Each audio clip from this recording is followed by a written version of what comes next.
I've been working as a sculptor for about 20 years. I've done public art commissions in a number of locales and countries around the world. I had responded to the fact that they were looking for artwork to complement a new building. That's always very exciting, where you can work with the design team right from the beginning.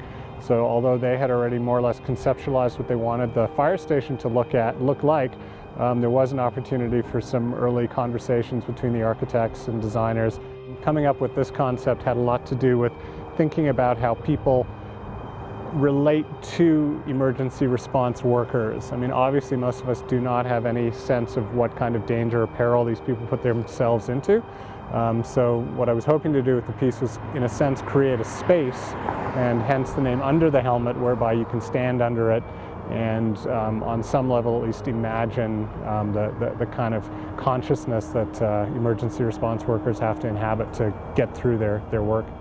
So I met with one of the chiefs, I met with a number of people who were working on the line. I'd put together a series of interviews that they were very happy to contribute to. I also had an opportunity to spend some time at a station and see the inner workings, as well as at the Firefighters Museum. I worked through, obviously, fine arts processes of drawing and maquette building, but at a certain point I also end up starting to construct a 3D computer-aided design model.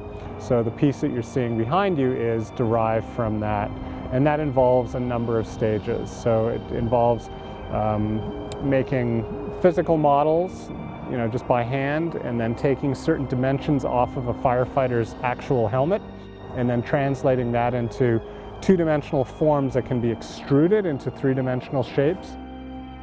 The opportunity was also challenging and interesting because of its scale.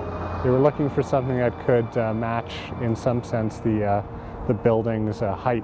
So for local residents, they get to see the work, as they go about their daily lives. And I think it's important for people, whether they're staring at something or whether it's just in their peripheral vision, to know that there are, as I said, unusual, unique objects in their landscape, but also things that, add some level of beauty and individuality.